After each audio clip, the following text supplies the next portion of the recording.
Hello, modern Canadian living enthusiasts. Welcome to another video on our egg laying setup and our winter prep video. That's right, you can tell by the white stuff around us that snow has arrived in Canada. It's that time of year again. So let's go on a little journey and see how we prepared our runs and coops for the ladies for this time of year. As you can see, the runs have been wrapped, the doors, everything. It has been secured with 1x2s down the side. We used about 12 mil thick dust/vapor barrier, put it up, sealed up the run all around, all sides. Reminder that they need ventilation. We need to remove drafts, but they do need airflow, and we'll show you how we did that. As you can see, the roof is covered.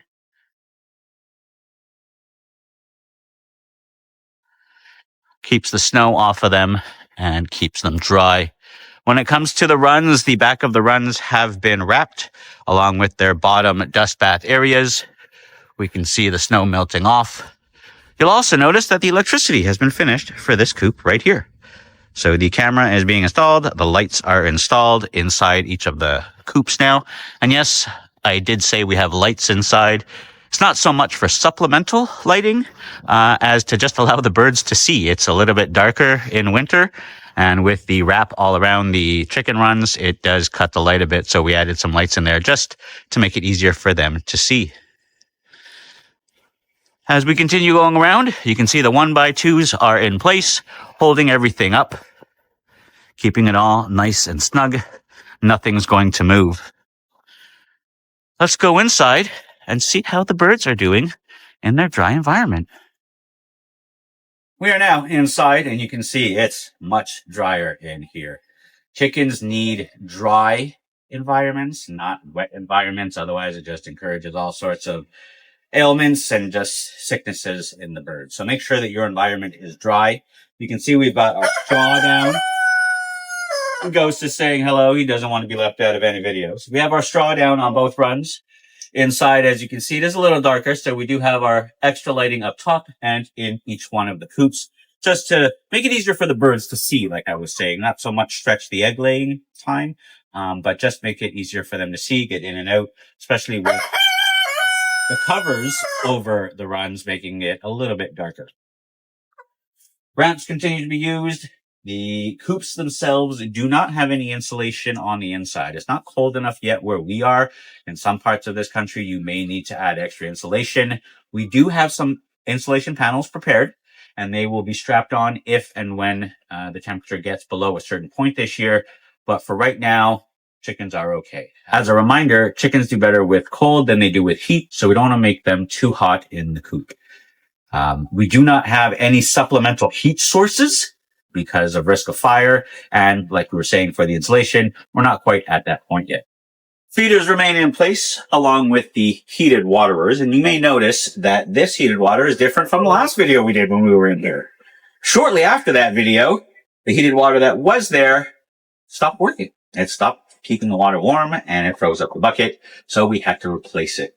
We did get a different style this time, and though it does contain a lot more water, and I prefer them drinking out of the dish style instead of the hard metal nipples, it is more cumbersome to fill as you have to unscrew the bottom and then you risk dumping some liquid on the ground. So we have a tray that we have to put underneath. But all in all, both heated waters remain in place. We have the feeders. They're in a dry environment. They have scratch and other things that we lay down and we hide underneath the straw to give them some of that extra enrichment. Can't forget to mention that the chickens love their perches. They are currently sitting up on that one. We got Ghost and Muffin sitting over there. There's Lucky. Is Lucky? No, she's going to go back in the coop. Looked like she was going to use the perch. But make sure that you have perches all over your runs, all over the place, so that the birds can enjoy some height and get some different views. We find ourselves on the smaller run side, and it's the same thing as the bigger run. We have their heated water, their feeder, fresh straw down. Now it's Nightwing's turn to let us know that he doesn't want to be left out of the video. They are fully wrapped. We have the extra lights above us and in the coop as well, along with the different perches and rests and activities of enrichment just to keep the birds entertained and happy during the winter. When it comes to the inside of the coops, we do have the light up top like we were talking about, along with some extra straw in here. We have our faux grass mats in the back in their laying boxes. And it is nice and comfy in here. Not overly hot, but it does keep them conditioned to where they need to be. You can also see that this chicken coop is double lined with wood. So we have the interior OSB construction and then the decorative panels on the outside with an air gap in the middle. So it also helps with insulation and humidity control. Make sure to have ventilation in your coops along with in the runs so that the ladies are in a drier environment, humidity is controlled, and they are happy and healthy. Ventilation is one of those key aspects that we were talking about. And there's one of our security cameras, like we've previously mentioned in other videos. But for the ventilation, you can see that the airflow can exit up top along the roof. It does enter from the front. And because of the shade cloth up top and the space between the shade cloth and the tarp, it also has other ventilation. No drafts on the bottom, so there's no breezes or wind just blowing through the runs that would give the birds a chill. It is, like we said, chicken friendly.